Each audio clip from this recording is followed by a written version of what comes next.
There you go. Good evening.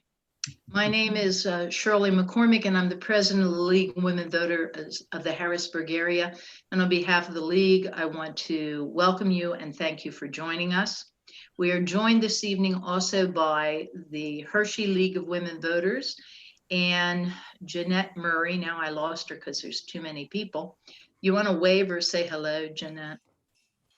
Are you here, Jeanette? There, she's waving. If you wanted to say anything, no, not particularly.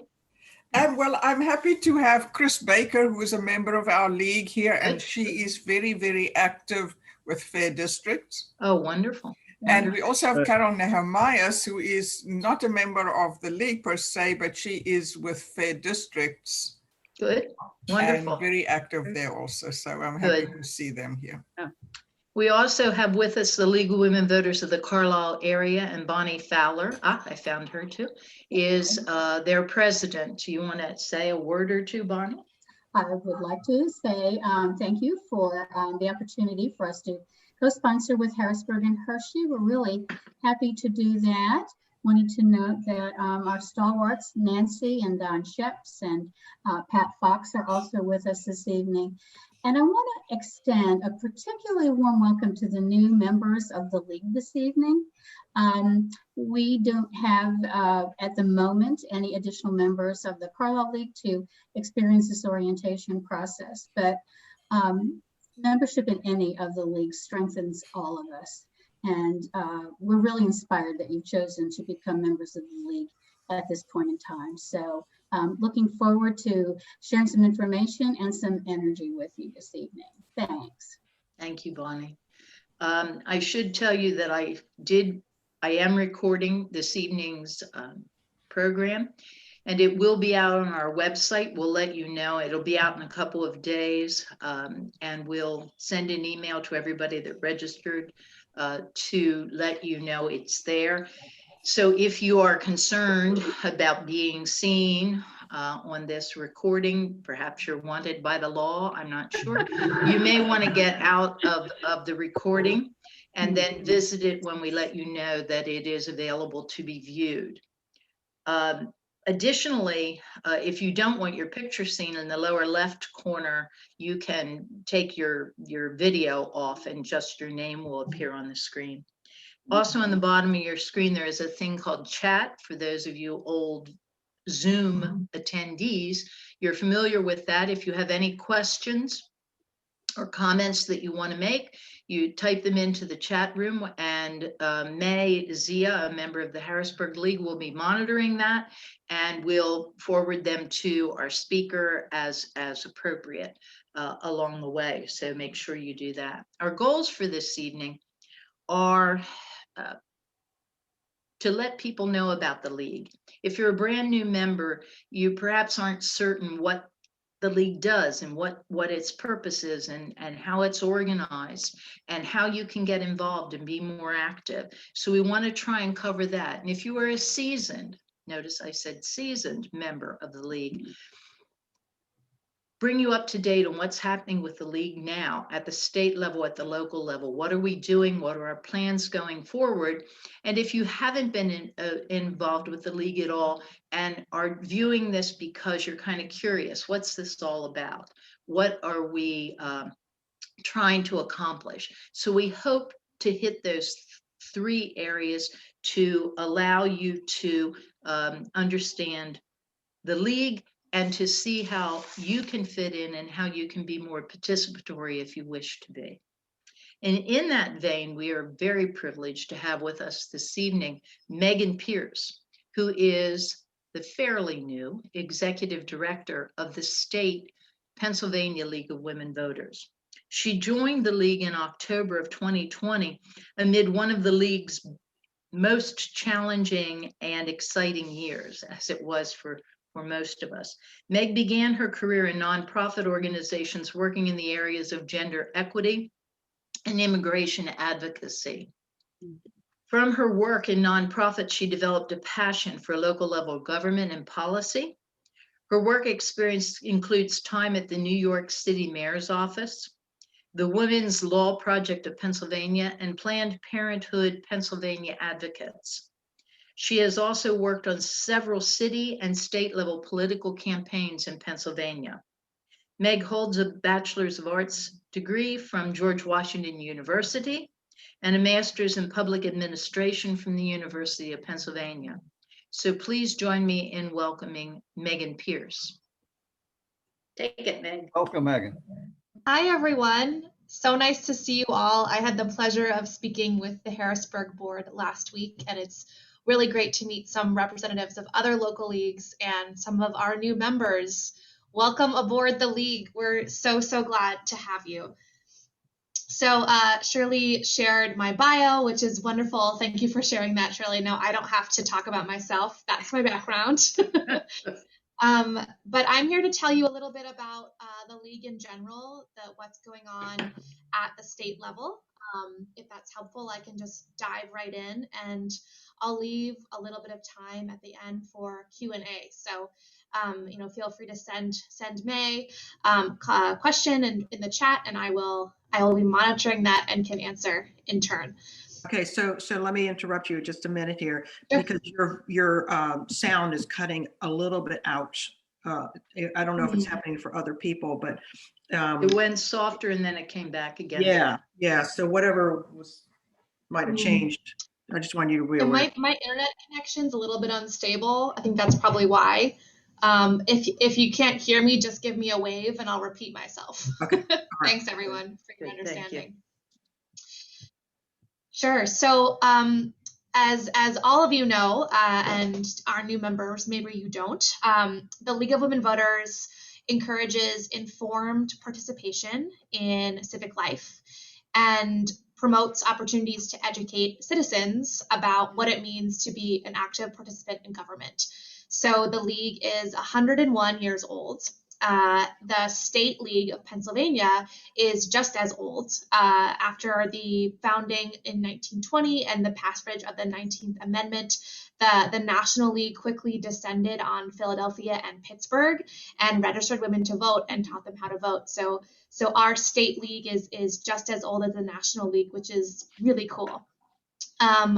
The league is an umbrella organization, so we're headquartered in Washington, D.C. That's HQ, and there are 49 currently state chapters underneath the National League. So I am the executive director of the State League, and underneath our state umbrella, there are around 33 local leagues and member-at-large units. So we're quite large, and one of the reasons that I think the league is so cool, particularly in Pennsylvania, is because we really are a grassroots model. We have people on the ground all across the state in very diverse communities, ranging from our big cities to our rural areas. Unlike a lot of advocacy and political organizations based in Pennsylvania, we really have that impact on the ground, that true grassroots model, which is the league way. So it's a super exciting time to come aboard at the league because, I've certainly just transitioned into this role with a lot of exciting things that I'm going to be working on. I'm also noticing so much energy and momentum at the local level right now. I think because the 2020 election is finally behind us and we're on to the 2021 election and really focusing on what are our priorities past 2020, I'm seeing so much energy on the ground. So it's a really, really exciting time to come aboard at the league. I want to talk to you a little bit about how the state office is structured, because I think that can be helpful. So I am the ED, the lovely Ray Newbaum. Ray, can you give a wave? For those of you that don't know her, is our administrative assistant, and she works out of our office, which is based in Harrisburg. I live in Philadelphia, so I go to Harrisburg when needed, but currently Ray is the only one on the ground in Harrisburg currently. I anticipate that will change post-COVID when there's actual meetings that I can be in person for. We also have 2 wonderful fellows, graduate level fellows, who support our work in the areas of communications, fundraising, and policy. So they're wonderful young women, and maybe you've met them before. So that's sort of the structure, and I filled you in on the history. The other thing that I think is always really interesting to share is that before the league was based in Harrisburg, it was based in Philadelphia, and we bought our building in Harrisburg in 1991. So just interesting to see how the league has moved over time.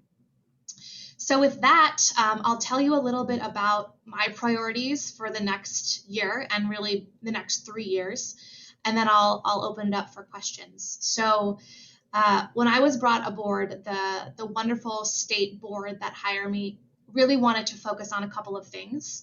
The first being membership. So driving our membership, diversifying our membership, making sure that local leagues are supported in recruiting new members. So that's one really big piece of the puzzle. The second is fostering better communication with local leagues on the ground. So making sure that members on the ground and state boards have the ear of the office and that they're supported with whatever they need. The third is fundraising. So really diversifying the revenue streams of the state league so that we can be around for 101 more years and ideally staff up, which is the fourth goal. So, bringing on more talent to the league to help us expand our work.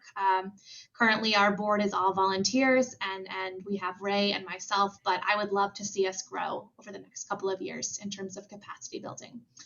So that's that. Happy to answer more specific questions or just take questions from you. I also received a couple of questions by email, which I'm happy to sort of start with, and then maybe folks can jump in if they have more questions. Why don't you start with those while people Great. formulate? Great, sounds good. So the first question I received is any plans for the state league to help local leagues with recruitment and retention of members? Yes. So at our 2021 convention, which is rapidly approaching, it will be a virtual convention. We're going to have a lot of specific panels on the questions that leagues have been asking, like this one. How do we recruit more diverse members? How do we retain the members that we already have? And we'll be asking leagues that have really solid experiences with that to speak on what's worked for them on the ground. So we have a couple of leagues that, for example, started really great initiatives to engage younger members. So millennial projects, high school internship programs, ways to bring people into the league sooner and hoping that they'll be active members for a long time. Other panels include fundraising, what is it like for local leagues to fundraise on the ground, strategic communication planning, all that wonderful stuff. The other thing that I'll say is in conducting a couple of listening sessions with local boards, it's become really clear that there's a lot of eagerness for more engagement with other local leagues across the state. So having monthly or bi-monthly calls with members across their portfolios probably is a good idea. So a communications call, a fundraising call with fundraising chairs, a membership call with membership chairs to kind of be sharing ideas more consistently. So look for that too in the coming months. I have a question from Jen. She's a new member and so excited to be part of a wonderful organization. She's at Montgomery County and she does not see a local chapter in her area. How do local chapters get started? That's a great idea. Great question, Jen, and something that I am learning myself. So I'm so glad that you've joined. And so you're aware, we're doing a lot at the state level to really welcome members at large. So members that have joined at the state level, but don't have a local chapter affiliate to be a part of. And we're going to be doing specific programming for members at large, regular calls with myself and our state president. So you really feel like you have access to all the great resources that the league has to offer. If you're interested, I just established a member at large advisory committee to be helping to really amp up our member at large program. So if you're interested, I'm happy to pass you that information. And how local league chapters get started, I might have to ask Ray about this myself. It's my understanding that first a member at large unit has to be formed. So members at large, if you notice there's a cluster of you in a certain geographic area, you can form a unit and establish your board and kind of your leadership structure, and from there form a local league. Ray, is that correct? Am I totally off base? Oh, you're muted. No, you're absolutely right. They want you to get maybe 5 or 10 members at large in your area to come together and then form a member at large unit to start. Yeah. Thanks for that question. Well, can I ask in regard to that, can they contact the state, can Jen contact the state office to say, are there any other people in my area that are that? And that way, because she may not know who else is out there. Okay, good. Absolutely. Yeah, I'll put our general email in the chat, so feel free to reach out there. We also, one of our fellows is specifically focusing on membership, and she's doing a lot of work right now to connect members at large with their closest local league. So Jen, look for that too, but feel free to reach out in the meantime.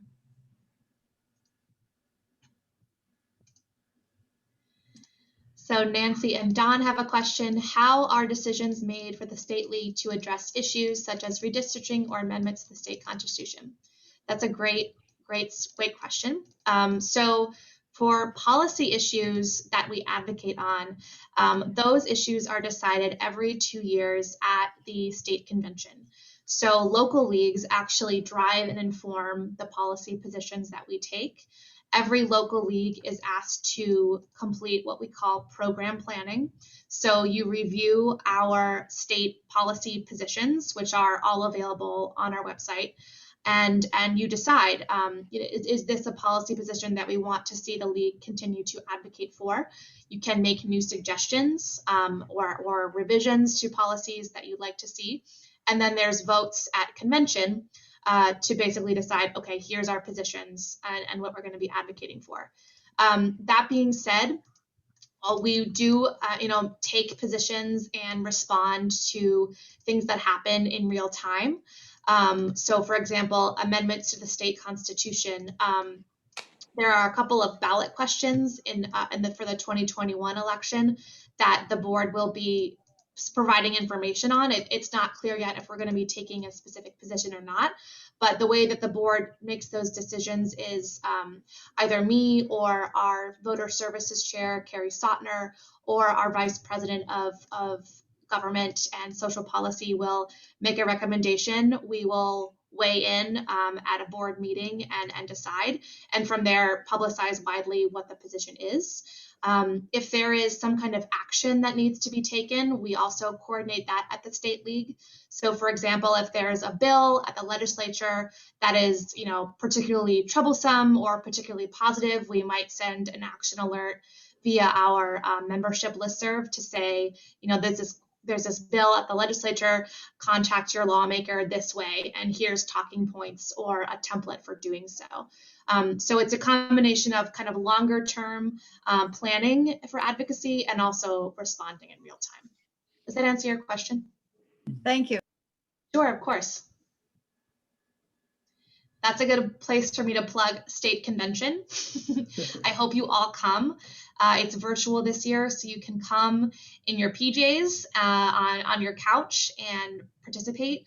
Unlike previous conventions, which took place in person, they required a lot of travel, hotels occasionally, and a ticket rate that was a lot higher than it is now. So we highly encourage everyone to attend convention. We have some wonderful speakers also, which we're going to be announcing next week to members. So look out for that. So in addition to the program initiative, if you will, that is going to be agreed on at convention, is there any other major objective as far as convention goes? Yes, thank you, Banks.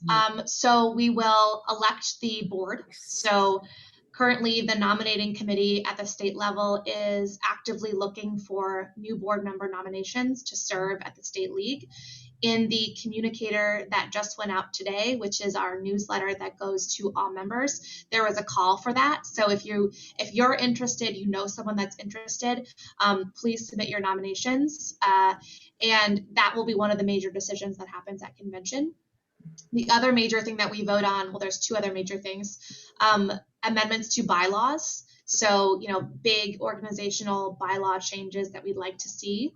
And the third is budget. So we pass a state level budget for the next year. So there's 4 plenary sessions, and then interspersed between those kind of procedural votes, there's education sessions, speakers. We're going to be doing awards this year, which is going to be really nice. So it'll be pretty dynamic both days, I think. And I see I just got a question in the chat. Does the league get involved with helping people register to vote? It's concerning to see changes to how people vote. So I was wondering what role, if any, the league plays in that. Oh, Jen, we love to register people to vote. It's really, the bread and butter of the league. Local leagues actively register people to vote as part of every election. And that looks different for each league that you join. And I mean, I'd love to hear. So I came in literally 3 weeks before election in October. And I was kind of really scrambling to understand what was going on. But I'd love to hear maybe Harrisburg's experience registering people to vote, especially in the pandemic, because we still did a lot of voter registration safely, virtually, even with restrictions. We did an amazing job with voter registration this year. And Jen, as a member at large, you will get a chance to do that too. That's a goal of mine for the 2021 elections. But yeah, maybe Shirley, could you share your experience with Harrisburg registering? Well, yeah, I was going to talk. I will talk about that after you, because I've got things to cover, and we'll cover that then. Talk about Great. that. Because there was a question within the chat that I saw that if we've registered anyone under age 35, that was a new initiative not too long ago, a reduced rate for those people under 35. Do you have any idea if the state level? Registering people to vote that are under 35? No, registering them as members of the league, I'm sorry. Yeah, so at the last convention, there was a new level of membership approved, which was registering people under 35 to be members of the league for $35. Different local leagues have had different levels of success implementing that. It's been kind of an administrative hassle. However, you can join at that level as a member at large and across a couple of local leagues. Our local league has one person under 35 that joined. Great. So maybe while we are talking about voting, though, I'd like to make a plug and just say that in addition to assisting people to vote, I think a number of people who are with the league actually work the polls. And so to the extent that anybody on this call or anybody listening subsequently to the recording who has any interest, they certainly can reach out to me. Roy Givler, who's on this call tonight, worked with me at Susquehanna 3. So he is now, I believe, running for inspector or maybe judge in his home polling location. So, this is another piece of this that the league has been active in. And I know across the state, there are quite a few people who serve in that role. So, we certainly want to keep plugging that. Definitely. Thanks, May. If there are no other questions, I have one other question I wanted to ask, and surely this was from our conversation earlier today.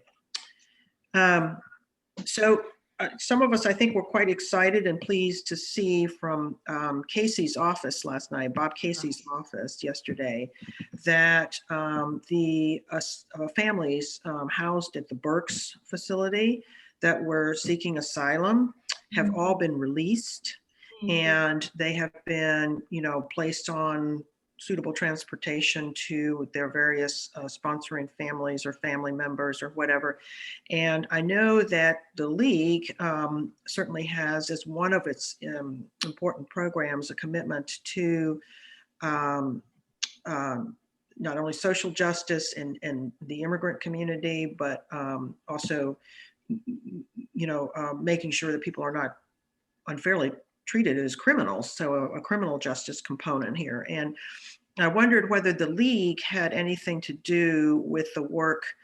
I would not be surprised if it did, to free these families, because that's been a multi-year concern and objection. So the question is, did the League have any role to play? And if the League had a role to play, is there going to be some sort of communication from the state so that we can then splash it around, quite honestly, our local leagues, and say, hey, look, due to your involvement or the involvement of the League, this is one of the outcomes. So at the state level, we weren't directly involved in advocating for that. Mm-hmm. And to my knowledge, the National League was also not involved in that case specifically, Mm-hmm. although the National League has taken several calls to action and stances on fair immigration policy, even in the last couple of weeks, calling for the Comprehensive Immigration Reform Bill, the DREAM Act, advocating for fair treatment of immigrant families and children at the border.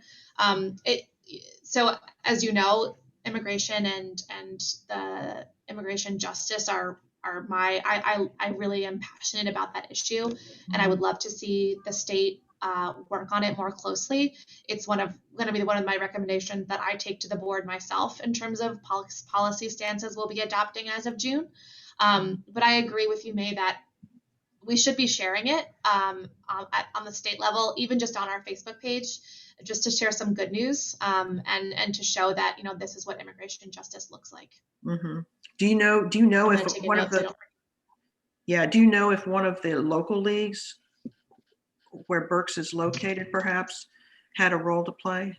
Not to my knowledge. That doesn't mean that they didn't. But I just feel like I would have heard about it if they had taken any stand. Okay. Yeah. Okay. All right. Very good. Thank you. Sure. Meg, do you want to address the other questions I had emailed to you? I think you really kind of talked about, one of the questions was regional meetings for local leagues, and you had said you're going to be doing something like that. Do you want to talk about the status of selling the state office building? Sure. And what was the other question? The other question was about technical assistance to local leagues. I guess we did already talk about that. So in terms of the sale of the building, if you've been with the league in the last couple of years, it's been something that the state board attempted to do about 4 years ago. They put the building on the market and it didn't sell. Because of how COVID has shifted work, and the fact that Ray is now the only person working in the office, the board is in discussion to again sell the building. So nothing is finalized, but it does look like that's the way that we're going to be going. Primarily because when I was hired as ED, it was with the understanding that I would not live in Harrisburg, that I would commute as necessary. So because of the enormous expense of keeping that building and the fact that we haven't been able to get really effective use out of it anymore with how much our staff has downsized, it was my recommendation, just from a financial point of view, that we do pursue selling it. That being said, we will remain based in Harrisburg. Our mailing address will change, but our presence in Harrisburg will not. Pre-COVID, we'll be making those decisions about how we work, whether that's renting a new office space, whether that's moving into some kind of co-working space. But at this point, we're just not sure with how work will look over the next year. And we're not sure what our staffing needs will be. Hopefully we can grow and that will merit moving into some kind of fabulous new space. But for now, it's the best financial decision to sell the building. So are you working with a realtor and all that? Mm-hmm. Okay. Yep. Okay. We're in conversations. Yep. It's a good time to sell. People are buying houses interest rates are very low, and Yeah. our league office is in fact a house. It's a townhouse Yep. right in downtown Harrisburg. That could easily be a residence. So And there are residents around it. I mean, I live in Harrisburg. I walk by the building all the time. yeah, oh yeah, And- that's so cool. Right? Yeah, And I recently purchased in Harrisburg, so I know that that the real problem with real estate in Harrisburg, according to the realtor anyway, is a lack of inventory. So if we can add to the inventory, you know. yeah. And again, I mean, nothing is final. Who knows how the sale will go? But you know, it is. Yeah, we are moving in that direction. There is another question in the chat. Is the state league monitoring the legislatures regarding possible changes to election laws? Yes. So in changes to election laws in terms of a specific area, because we do monitor many changes to election law. There were many attempts to change election law in 2020. Well, and what I'm seeing is that they're talking about, there is a bill that I'm aware of that they had changed it in 2019 that you could register up to 15 days before the election. And they're looking at moving that back to 30 days again. And the deadline for applications for mail-in ballots, changing that. So there are bills there trying to fix what they think was wrong with last year's election law. Right. But you're saying you do monitor them. We monitor all those very closely, and if there's any, right now we're hyper focused on redistricting, and as we look for the results of the 2020 census and what that will mean for our districts, that's the thing we're razor focused on with the help of Fair Districts PA. But we closely monitor all election related bills that are put forth, and if any of them, what we consider to be, you know, a bad bill advance, we send out action alerts, we do lobbying, and we take immediate action. And it's always going to be the stance of the league that we want voting to be easier, that that there shouldn't be barriers to voting, whether it's making deadlines more stringent, creating superfluous steps to vote, you know, everything that would make it harder for someone to vote fairly and freely. So any bills like that, we're definitely watching. And there's a question to it was, who is monitoring? How does the legislative monitoring occur, and who's responsible? Sure. So it's a combination of board members. So Carol Kuhnelholm, who is our Vice President of Government and Social Policy, she also runs Fair Districts PA, which is the project that sits underneath the Pennsylvania League that works on redistricting. She monitors that election-related legislation. We also have a Vice President of Environmental Policy, Don Narragon, who monitors bills related to the environment and shale, water, air quality, all of that good stuff.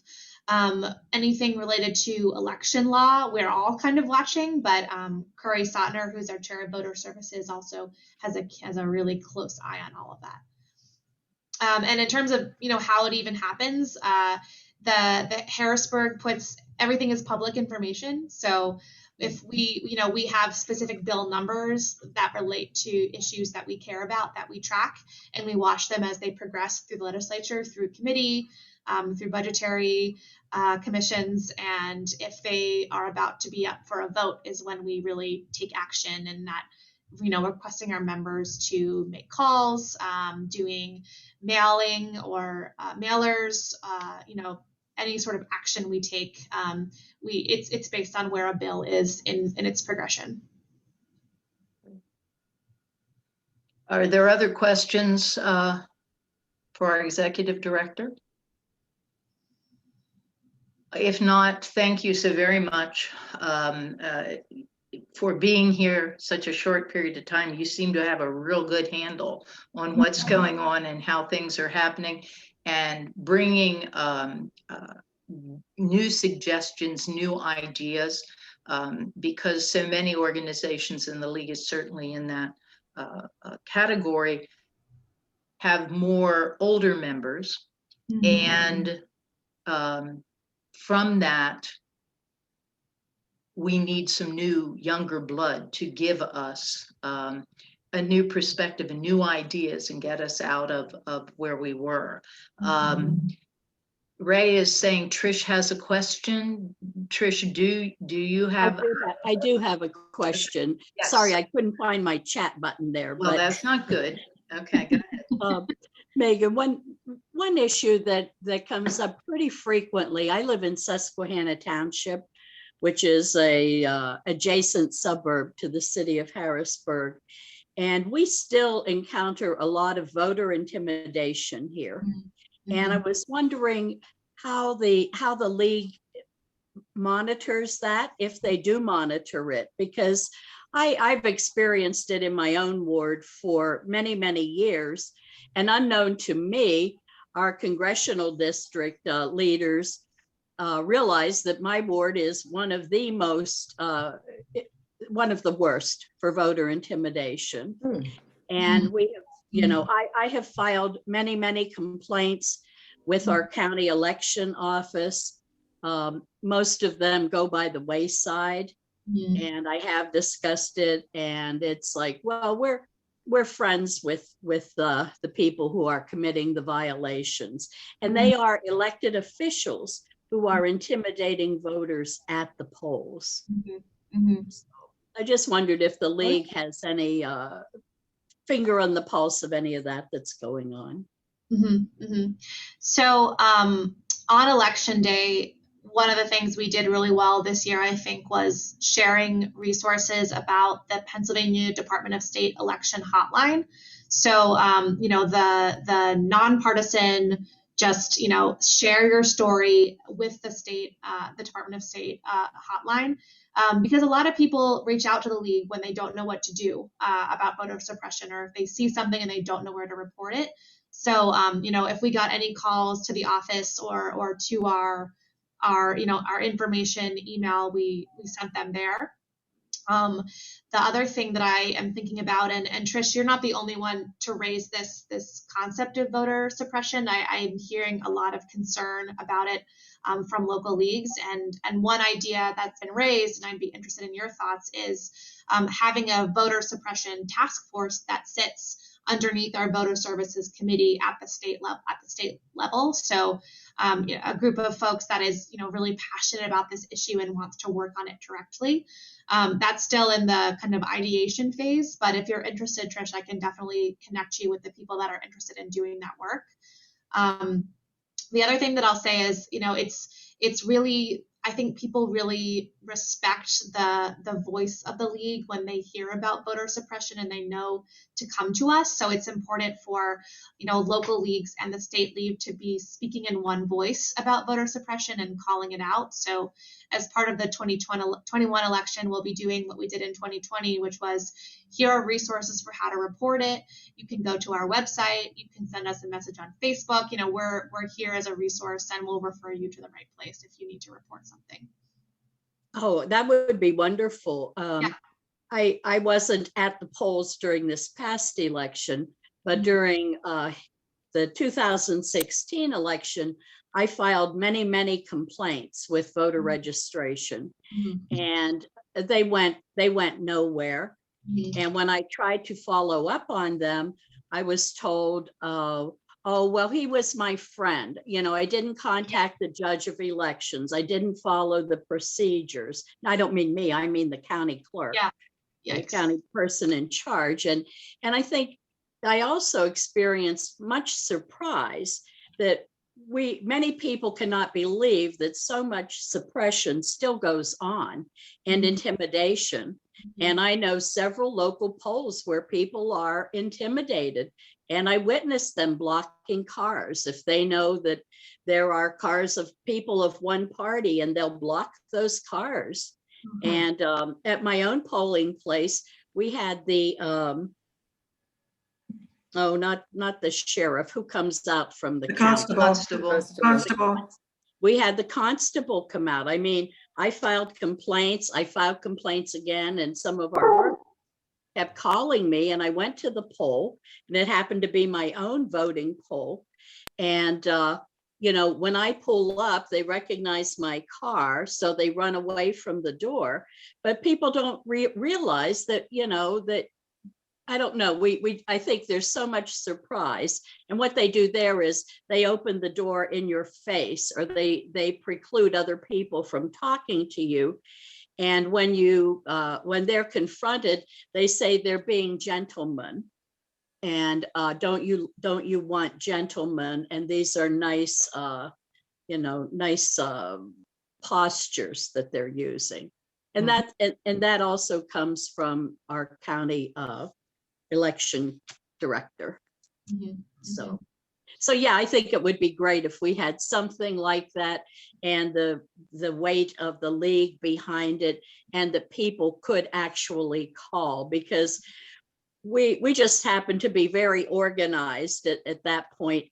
And also since that election, I've learned to take matters up to the state, because they're not resolved locally. And even I complained because our county commissioners themselves were doing this, and I witnessed it.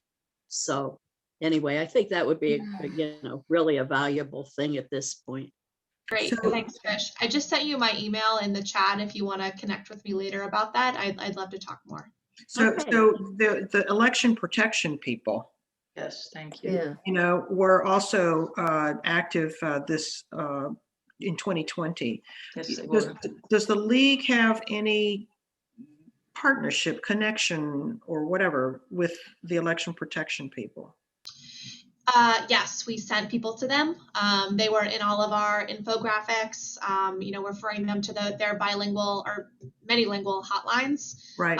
We put it on Facebook. Yeah, it's not a formalized partnership, but we know that they're, an incredible resource. And we refer people to the Election Protection Hotline and the Department of State Hotline. Okay. If you had any issues. Okay. All right. Good. Hi, Ray. I just wanted to say we have some election protection yard signs with all the different phone numbers for the different languages, if anybody wants. Yeah, and I personally have a lot left over from last year, if anybody wants one to post somewhere. Mhm. So again, I'd like to move on, not that I want to cut Meg off, or anybody who has questions for Meg. You're more than welcome to stay with us, but I want to move from the state down to the local level to talk about the local league things. Interestingly, I'm talking, but I'm seeing Ray's picture. What happened? What happened with that? I have speaker view, but fine. Ray, you move your lips while I talk and people will think you're talking. There you go. That'll work. What I want to move on to in the local league is to talk about some things locally. Meg did an excellent job in presenting the state league and its role and its responsibilities, because it's obviously looking at issues across the state. And we at the local league are looking at our local area. One of the things that I want to talk about, because I think it's confusing to new members, is you hear we're nonpartisan. We do not support, nor do we oppose any political party or any candidate. And I've had people say, well, I can't be a member of the league because I want to campaign for, Mickey Mouse to be governor of the state.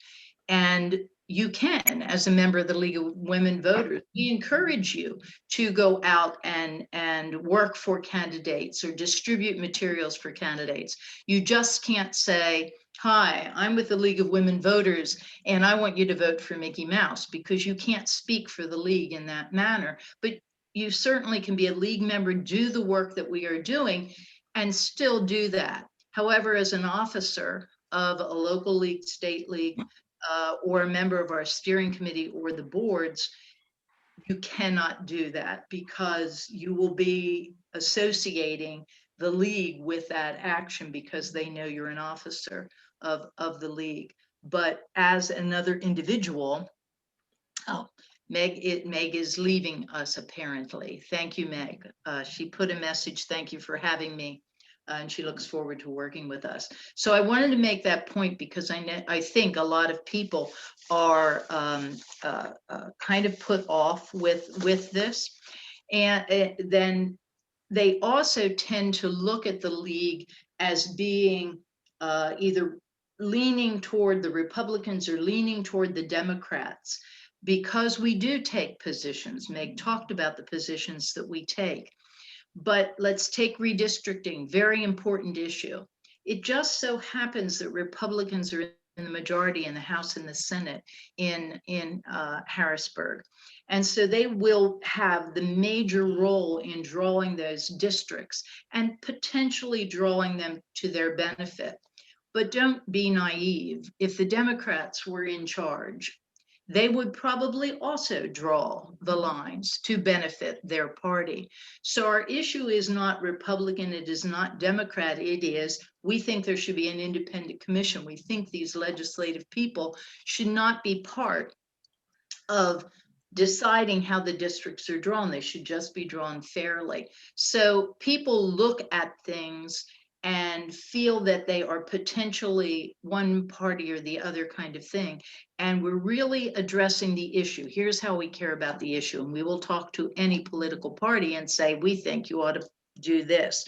And those issues Meg alluded to, they come about suggestions from you. You think we should look at the state should give chocolate candy bars to every citizen in the state at least once a month. I think that's a very important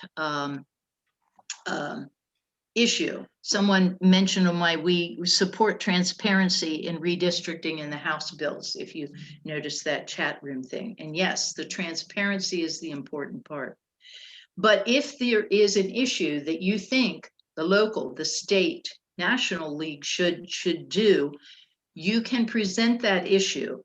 If the board agrees, if the membership agrees that that's an issue, a study committee will be formed. A group of people will be formed to study that. They'll do research. What's good about giving chocolate to everybody? What's bad about giving chocolate to everybody? The pros and cons of all of it. And they will come back. The league could even have subject experts come and talk about that, the pros and the cons.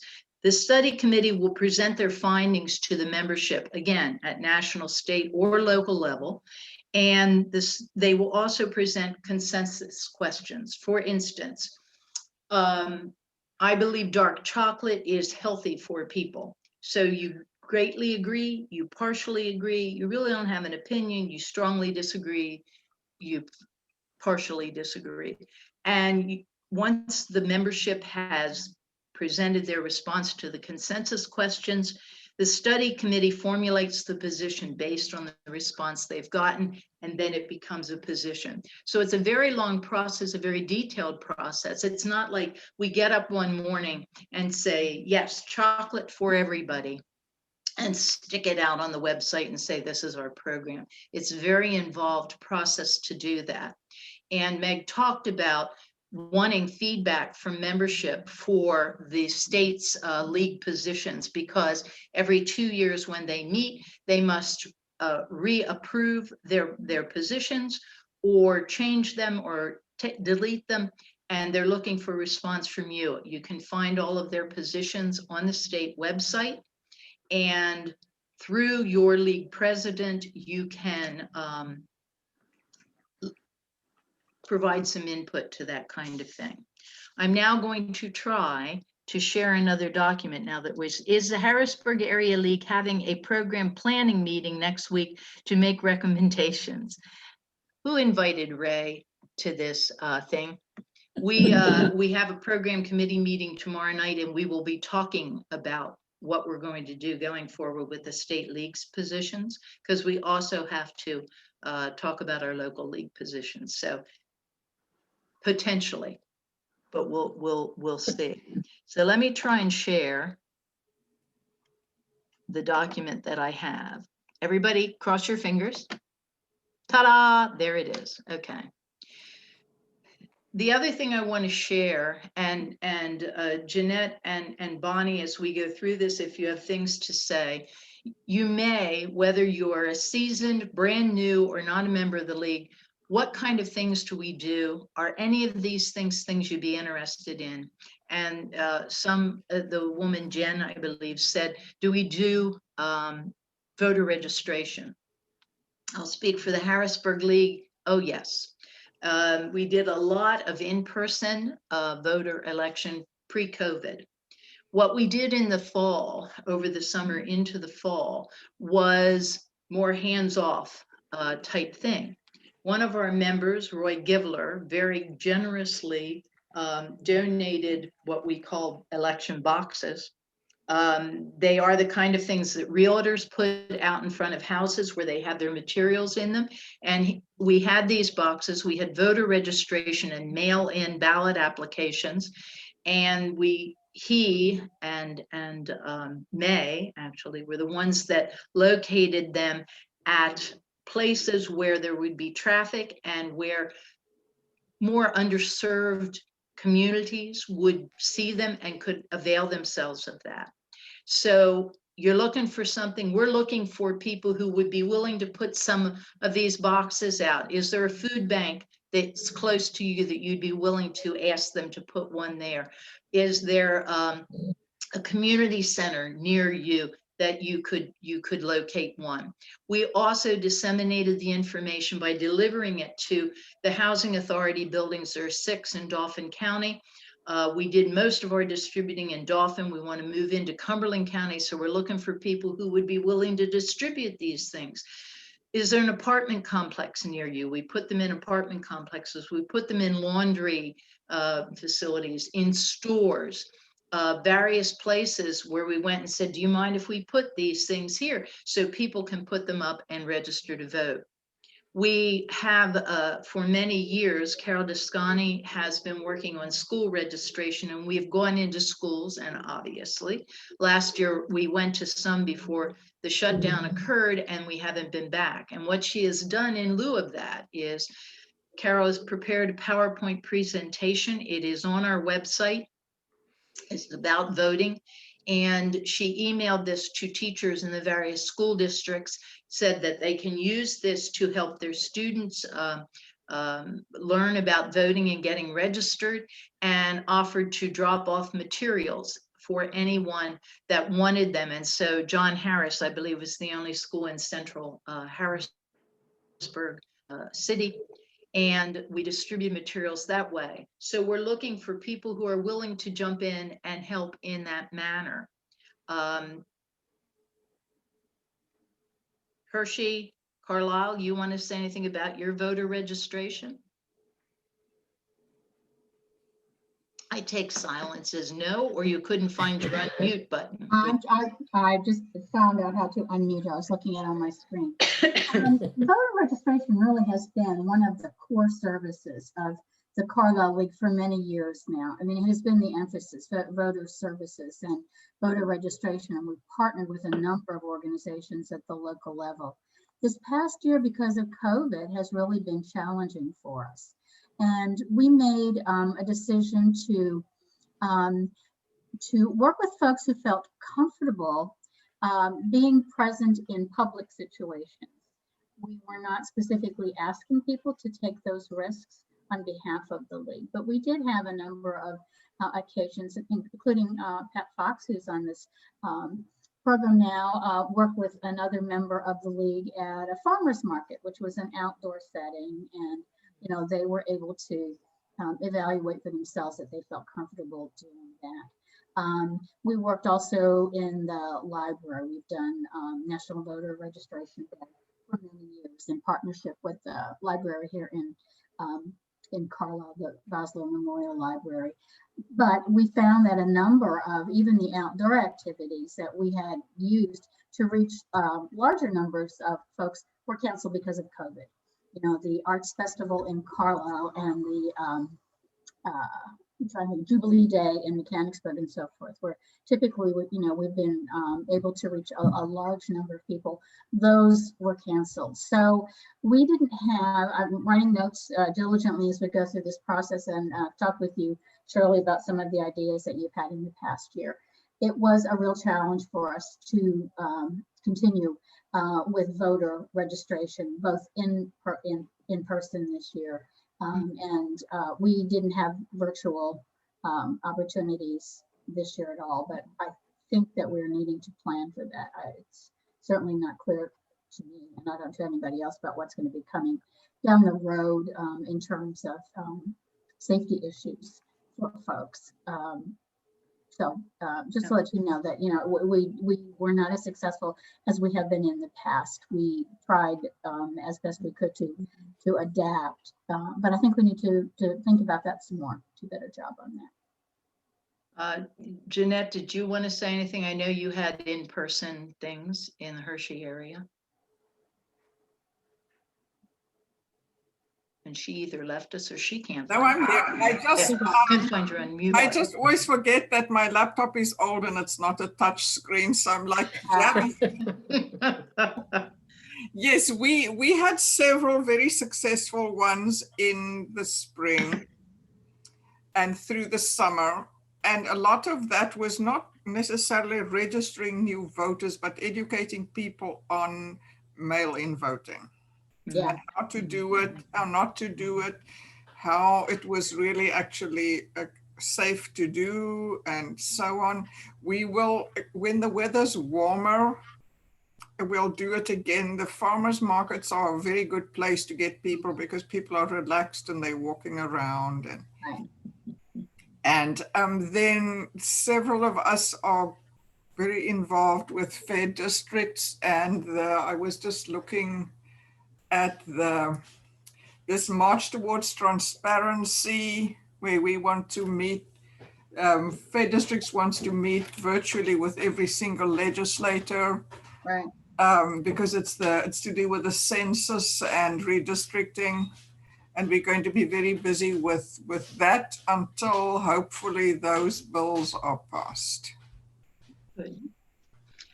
So there are opportunities, and we are looking for people to want to step up and help in any way we can to do this.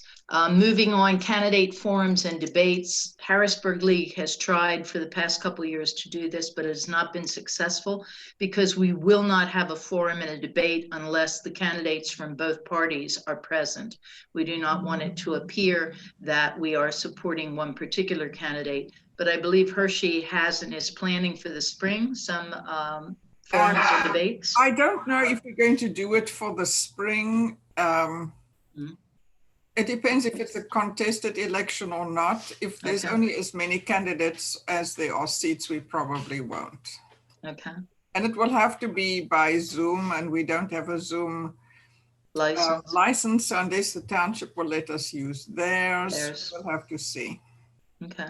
Well, we have in the past done candidates forums, and again, that had been very successful with us in partnership with a number of local organizations. Another organization. Yeah, in particular for many years with Dickinson College, through the Clark Forum, and there were a number of local organizations, including the Chamber of Commerce, for many years.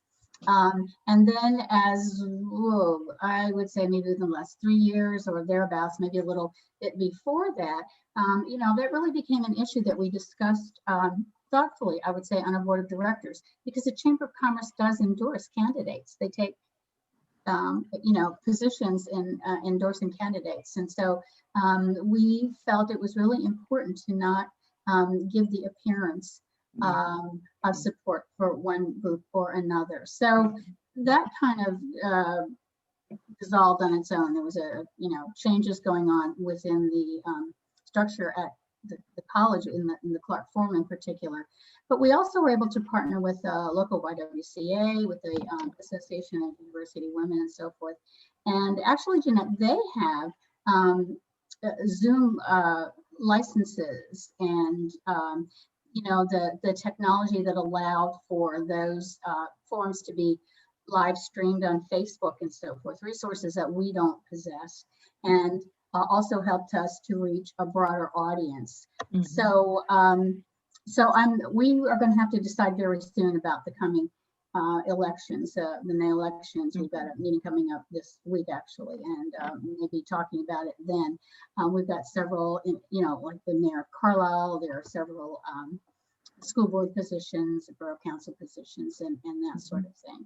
But that's one of the things that I think we've really got credibility with. We've heard from candidates on both sides that they feel really comfortable attending a forum that is sponsored or at least co-sponsored by the league because they believe in our nonpartisan position. They understand that we will be fair and objective to all sides. And so that has worked really well for us, and it's something I think we really need to take a look at.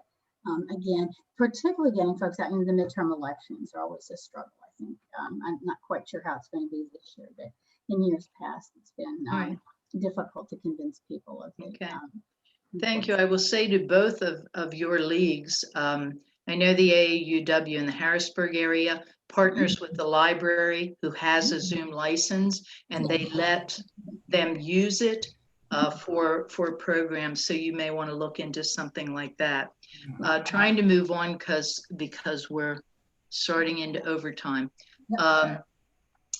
Voter's guide, we no longer do a voter's guide. The newspaper does that now in lieu, but we do Vote 411. You may have heard that. Heard of that, where you put in your address and you see your ballot. That stuff does not get there by magic. The individual leagues have to get that information there, and we are fortunate to have Ray Newbaum be our person who has taken the lead in doing that.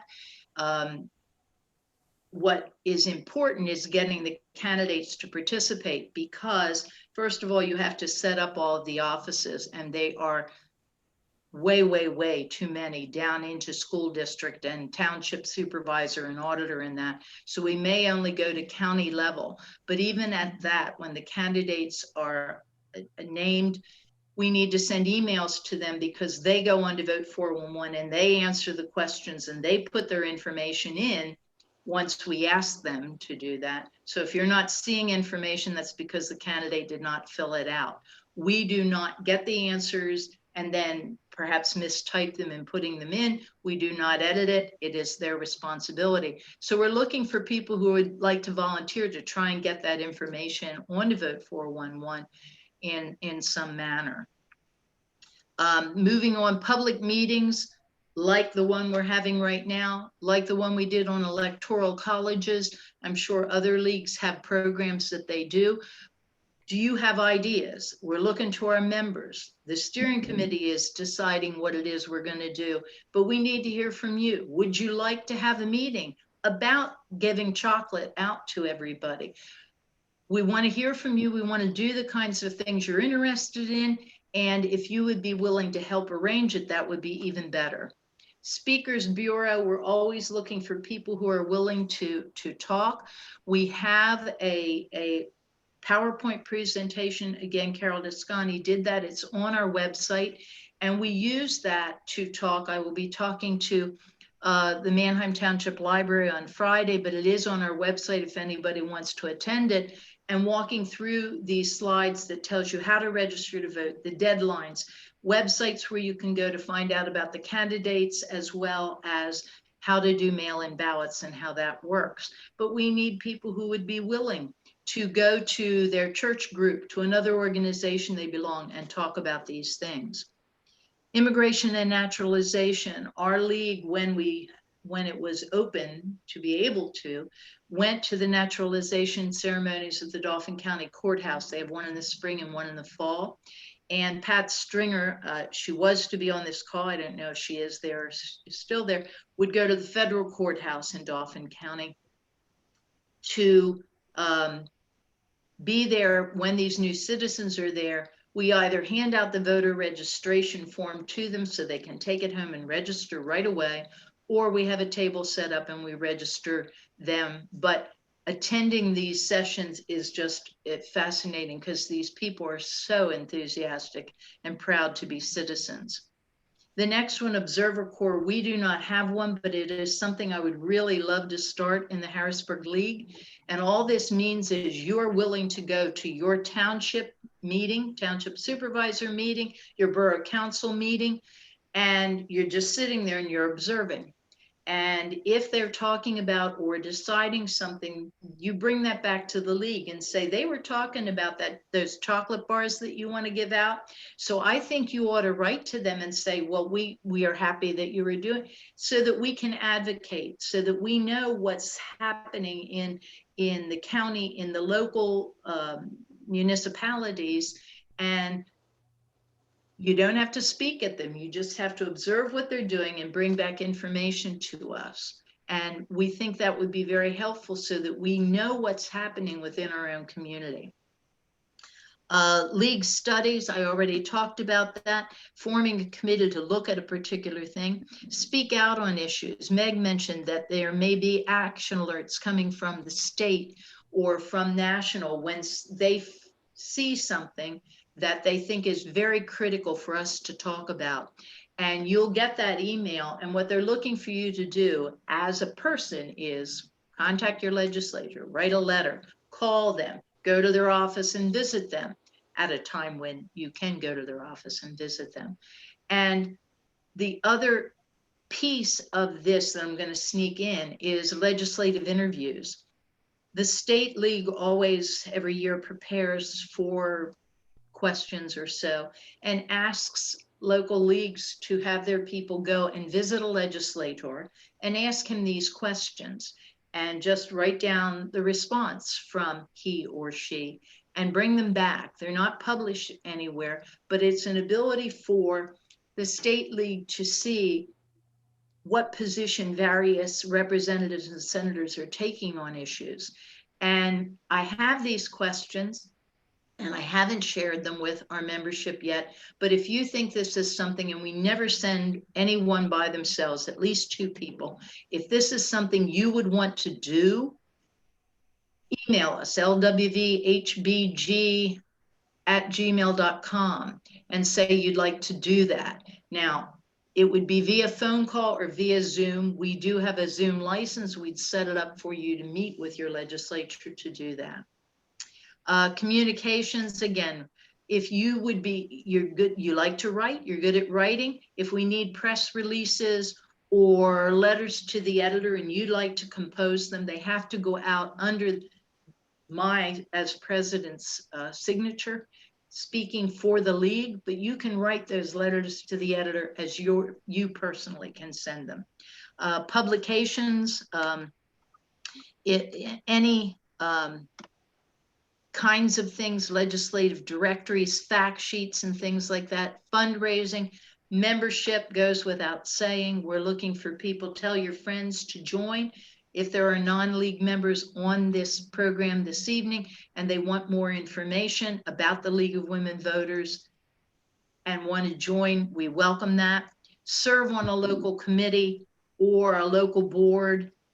Be a delegate to the state or national convention. Anybody can attend these conventions, but each local league is entitled to X number of delegates. We haven't heard that number yet. The only difference between them is when something is up for a vote, only the delegates can vote. Everybody can hear all of the discussion, but only the delegates will be able to vote. And represent the league at other group meetings. Talk to your church group, your other organization that you belong to. So these are so many ways, and there are probably millions of other ways that you can get involved in the League of Women Voters. And we would hope that this is motivating you, because we need to hear from you. We want to do the things that you want us to do and that you would be interested in working on and doing. Bonnie, any comments? Because I rushed through this. I'm trying to save time.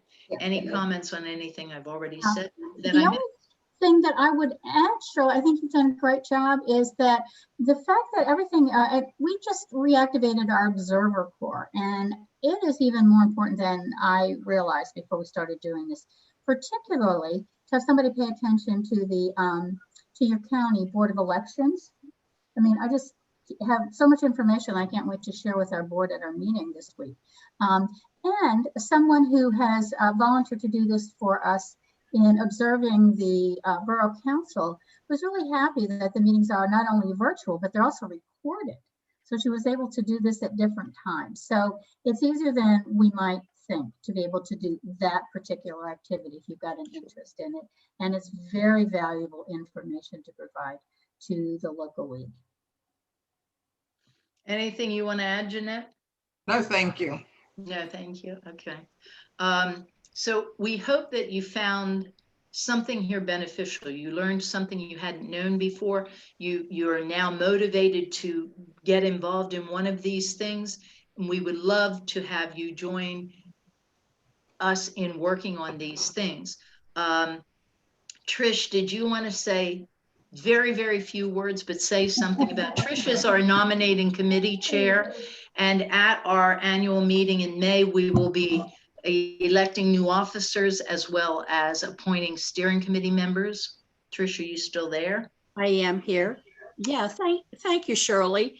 Yes, I am recruiting people and twisting arms and looking for folks who are interested. And we have all 4 officers positions to fill: president, secretary, vice president, and treasurer. We also have members, as Shirley said, who serve. Those officers are all part of the steering committee, but then we also have appointees to the steering committee.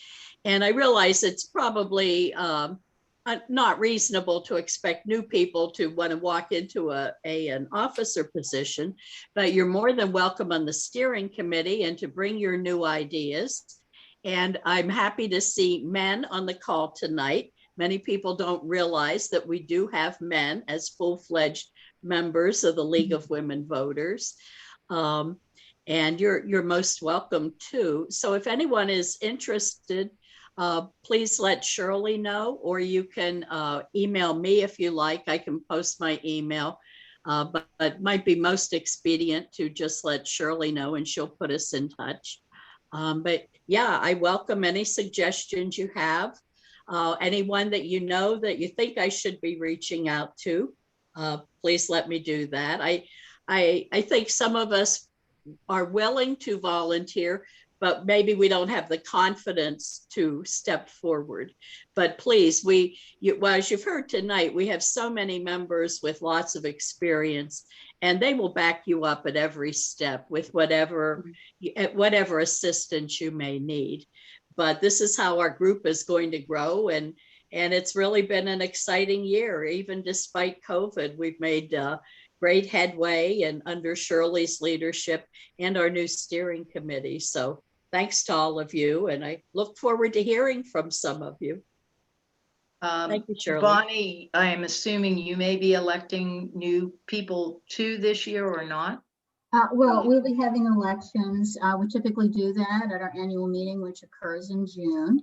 Last year, it was a virtual meeting, and we conducted business in an out of the ordinary way. But we will be having election of officers and board members. So Carlisle, as Harrisburg, is looking for those people who are willing to step up. Jeanette, do you have elections as well? If we have people to elect, we might, but right now, no. Okay, all right. So again, thank you very much. I want to tell you about Harrisburg's upcoming events. 2 weeks from tomorrow night, March 16th, is our next Zoom presentation. It's entitled What's on My Ballot? Cumberland, Dauphin, and Lebanon County. And what this came as a suggestion from a member, which is why we're saying we want the suggestions, because this is an off-year election. People go, oh, geez, it's an off-year election, and I don't care. And the numbers of the polls are usually very low.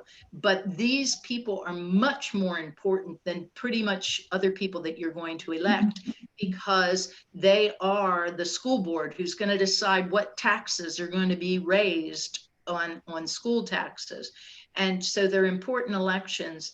And our purpose in this meeting is threefold. One, to let you know, not the candidates, but what positions are you going to see on your ballot. Secondly, what is it that those people do? I have voted for prothonotary every like 4 years for years, and I don't have a clue what a prothonotary does. So we're going to try and let you know what these people do so that you're going more informed to the polls. And then lastly, trying to explain to you why it is important, why it's important to know who the school board people are, why you should care about and want to vote for them. I will be sending an email out to our membership and our friends in the Carlisle contact and the Hershey contact about that probably tomorrow. It is already posted on our website. If you wish to register for that, it will be again a Zoom meeting. And then one other thing we have planned for March 25th is what is called a Tea for Three. And this is a divergence from our very serious kind of sessions. The Tea for Three is written and acted by Elaine Bromka, and she approached us whether we would want to do this. And what it is, in essence, is a play. And very appropriate for this is Women's History Month, because she portrays 3 first ladies, Lady Bird Johnson, Pat Nixon, and Betty Ford, and takes us into the issues and things that they were involved in, and what 3 more important first ladies. You've got Lady Bird Johnson. Her husband became president, not by choice necessarily, but Kennedy was shot and there he's president, and he's handling all of the unrest with civil rights movement, protests against the Vietnam War. You have Pat Nixon, whose husband has to resign from the presidency, and how was her life? And then Betty Ford, who very publicly let people know that she had a problem with alcoholism, which led to so many people being able to confront that particular issue. She too had a husband who didn't seek out being president, but became president after Nixon's resignation. So it's a fun thing. Again, it is out on our website, and there is a link that you can click to see a little promo kind of thing of it, so you can see what it's about. You will register online. You will get an email for a link to our meeting on the 25th at 7 o'clock, which is simply a Q&A with the author actress who will be talking to us about it. Once you register 24 to 36 hours before that meeting, I will send you the connection to view the film and do it at your leisure. 2 o'clock in the morning, you can't sleep, view it then. Early evening's better for you, view it then, but view it before the 25th, and we will then talk with the author actress about it. So we're anxious for all of these, and we hope that you will be able to join us for as many of them as you can. Did either of you want to say about upcoming events in Hershey and or Carlisle? No, I don't have any agenda right now. Yeah. Okay. Again, thank you all very much. We appreciate your being with us. I'm sorry I ran over time, but knowing me, you could have bet that I would have done that. So again, thank you for being with us. And we will, again, now I have Bonnie as the major person, so move your lips as I talk, because for some reason I'm not there. Thank you all again. Have a good rest of your evening and a good week. Okay, thank you. Thank you. Thank you, everybody. All. Thanks for pulling us together, Shirley. Thanks. Great job. Bye. Thank you. Bye. Bye-bye, everybody. Bye.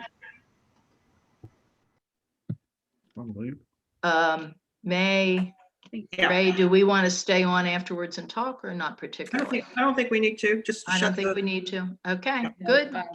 Then I'm ending the meeting for everybody. See ya. Excellent.